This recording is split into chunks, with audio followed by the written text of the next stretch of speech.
Ambati Silks, Kanchipuram Saree Store, now in Vijayawada. Exclusive Pattu Sarees, Salwas and Lehengas. So సంచలనం కలిగించినటువంటి Vaishnavi YouTuber Vaishnavi హత్య case వెనక అసలు ఏం జరిగింది, ఎందుకు హరిబాబు అంత దారుణంగా వైష్ణవిని చంపాడనే విషయాన్ని పోలీసులను అడిగి తెలుసుకుందాం. ప్రస్తుతం మనతో పాటు ఉన్నారు రాములు గారు, డిఎస్పీ కోరుట్ల డిఎస్పీ రాములు గారు ఉన్నారు. వాస్తవాలు ఏంటో అడిగి తెలుసుకునే ప్రయత్నం. సార్, అసలు ఏం జరిగింది? అందరికీ రకరకాల అనుమానాలు ఉన్నాయి. ప్రాథమిక దర్యాప్తులో మీకు వచ్చినటువంటి విషయాలే. ఈ వైష్ణవి అనే అమ్మాయి మామూలుగా యూట్యూబ్లో రీల్స్ చేసి పెడుతుంటుంది. ఈ అమ్మాయికి 10 months బ్యాక్ హరిబాబు అనే అతనితో మ్యారేజ్ అయింది.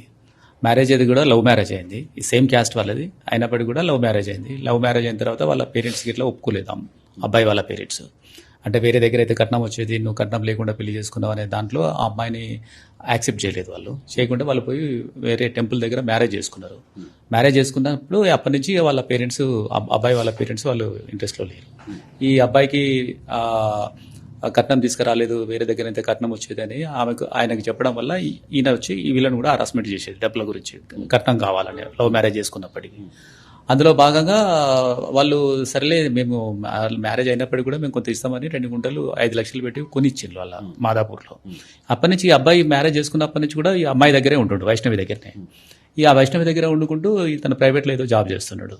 జాబ్ చేసిన తర్వాత అదే క్రమంలో చాలాసార్లు ఇట్లా ఈ కట్నానికి సంబంధించిన గొడవలు కావడం వల్ల వాళ్ళ ఇద్దరు బ్రదర్స్, అబ్బాయి వాళ్ళ 2 బ్రదర్స్, తర్వాత వాళ్ళ తల్లి, వాళ్ళ ప్రేరణతో ఇతను ఆ రోజు 16th రోజు మళ్ళీ అదే గొడవ జరగడం వల్ల ఆ రోజు కత్తితోని ఆమె నుదుటి మీద కుట్టి, అదేవిధంగా గొంతుగా చేతితోని పిసికి చంపినట్టు తెలుస్తుంది. ఆ రక్త గాయంలో వాటితో వాళ్ళ ఫాదర్ గంధం దుర్గా ప్రసాద్ అని పిటిషన్ ఇస్తే దాని మీద మనం కేసు రిజిస్టర్ చేయడం జరిగింది. మర్డరు, తర్వాత దౌర్య డెత్.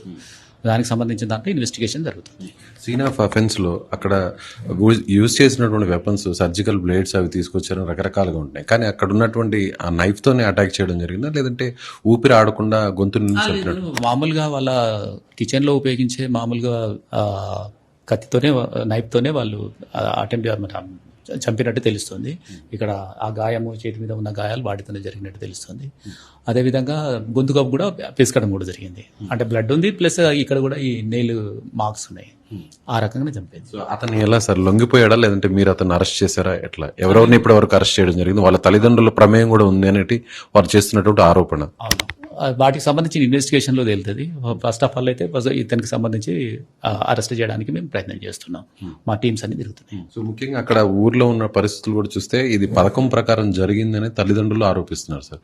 మీకు వచ్చినటువంటి ప్రైమరీ ఇన్ఫర్మేషన్ లో కూడా అంటే యాదృచ్ఛికంగా వాదులాట పెరిగి గొడవ జరిగిందా, లేదంటే ప్లాన్ ప్రకారం జరిగినట్టు మీకు అనిపిస్తుంది అక్కడ ఉన్నటువంటి క్లోజ్?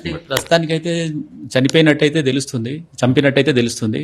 దాంట్లో ఈ కట్నానికి సంబంధించిన విషయం కూడా ఉన్నట్టు కూడా క్లారిటీగా తెలుస్తుంది.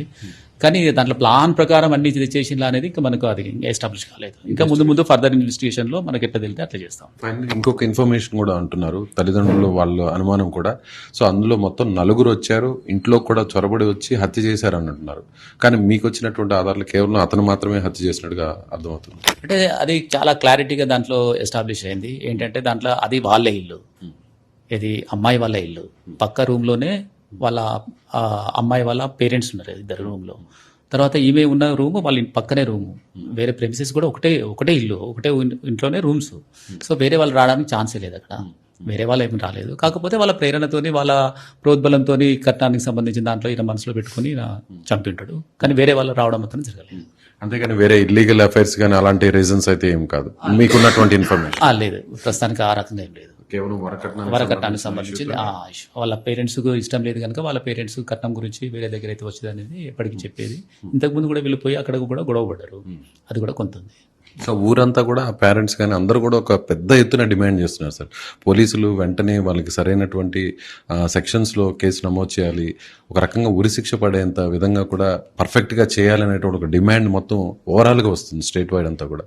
సో అటువైపుగా మీ ప్రయత్నం 100% పర్ఫెక్ట్గా ఇన్వెస్టిగేషన్ చేసి అత్యధికంగా వాళ్ళకు అంటే శిక్ష పడాలనే దాంట్లోనే మేము చేస్తున్నాము. అది ఇన్వెస్టిగేషన్ కూడా నేను యాజ్ ఎ డిఎస్పీగా నేనే చేస్తున్నాను. సో అది దాని ఇంటెన్సిటీ కూడా అదే స్థాయిలో ఉంది. అది దౌర్జన్యం అయితే కనుక అది నేనే చేస్తాను. మర్డర్ కేసు దాంట్లో పర్ఫెక్ట్గా చేస్తాము. పూర్తిగా వాళ్ళకు శిక్ష పడే మ్యాక్సిమం శిక్ష ఎంతైతే చట్ట ప్రకారం ఉంటుందో అంత పడడానికి నేను పూర్తిగా అవకాశం. అలాగే నిందితుడు హరిబాబుకు సంబంధించిన కుటుంబ సభ్యులకి కొంత పొలిటికల్ ఇన్ఫ్లుయెన్స్ కూడా ఉంది అనే ఒక ఆరోపణ కూడా చేస్తున్నారు. సో ఆ ఇన్ఫ్లుయెన్స్ ని ఆ ప్రభావం ఏమన్నా పడే అవకాశం ఉందంటారు? అట్లే ఉండదు. దానికి సంబంధించిన ఇన్వెస్టిగేషన్లో ఎవరి ప్రభావం ఎవరి ప్రమేయం కానీ అటువంటి దానికి మేము చోటి లేదు అటువంటి.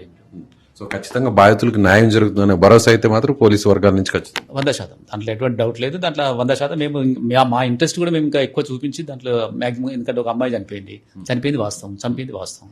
సో దాంట్లో మేము మాక్సిమం దాంట్లో ఎక్కువ శిక్ష పడేటట్టు మేము న్యాయం చేస్తాం. Right sir, thank you. So ఇది డిఎస్పీ రాములు గారు చెప్పినట్టుగా ఖచ్చితంగా బాధితులు ఎవరైతే బాధిత కుటుంబానికి న్యాయం జరిగే విధంగా ఖచ్చితంగా సో సెక్షన్స్ కూడా ఉంటాయి. సో విచారణ కూడా అదే స్థాయిలో జరుగుతుంది. ముఖ్యంగా ఇది హత్య కూడా ఇది వరకట్నానికి సంబంధించినటువంటి ఇష్యూతోనే హత్య చేసినట్టుగా ప్రాథమికంగా వచ్చినటువంటి సమాచారాన్ని బట్టి అర్థమవుతుంది. అలాగే దీని వెనక ఎవరైతే నిందితుడు హరిబాబుకు సంబంధించినటువంటి కుటుంబ సభ్యుల ప్రమేయం ఉందా లేదనేది ఫర్దర్ ఇన్వెస్టిగేషన్ లో కూడా తేలుతుందనేటువంటి విషయాన్ని చెప్తున్నారు. కెమెరామెన్ రాజ్ కుమార్తో విజయ్, సుమన్ టీవీ, కోరుట్ల నుంచి.